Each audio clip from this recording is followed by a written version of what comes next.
দর্শক, ছুটির দিনে বাজার পরিস্থিতি জানাতে আমাদের সাথে যুক্ত হচ্ছেন সহকর্মী ওয়ালিদ সাকিব। সাকিব, বাজার নিয়ে আপনার কাছে কোনো সুখবর আছে কিনা? কোন কোন পণ্যের দাম বেড়েছে আর কোন পণ্য কমার তালিকায় কোনো পণ্য আছে কিনা, সব মিলে একটু জানান আমাদেরকে।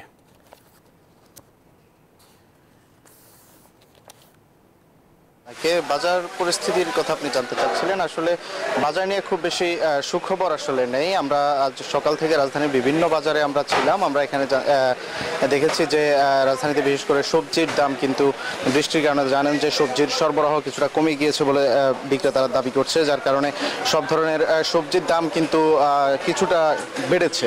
আমরা যদি আপনাদেরকে বলি যে লাউ, প্রতি পিস লাউ আসলে 80 টাকা দরে বিক্রি হচ্ছে। টমেটো, প্রতি কেজি টমেটো, দেশি টমেটো বিক্রি হচ্ছে 160 টাকায়, যেটি আর ভারত থেকে যে আমদানিকৃত যে টমেটো রয়েছে সেটি বিক্রি হচ্ছে 180 টাকা। এছাড়া বেগুনও কিন্তু 120 টাকা, 120 থেকে 140 টাকা দরে আসলে বিক্রি হচ্ছে প্রতি কেজি। শসা বিক্রি হচ্ছে 70 থেকে 80 টাকায়। এছাড়া আপনি বলছিলেন যে করলা এবং বরবটির দাম আসলে অনেক বেশি দামে বিক্রি হচ্ছে।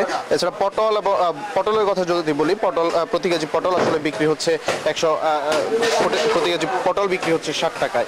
আর কাঁচামরিচের কথা যদি বলি, আসলে রাজধানীর কারণ বাজারে কাঁচামরিচ বিক্রি হতে দেখেছি আমরা 240 টাকা, কিন্তু আমরা এখন আছি রাজধানীর বনানী সুপার মার্কেটেতে। সেখানে আসলে কাঁচামরিচ 280 টাকা করে বিক্রি হচ্ছে। আমরা একটু একজন বিক্রেতার একটু আমরা কথা শুনতে চাইবো।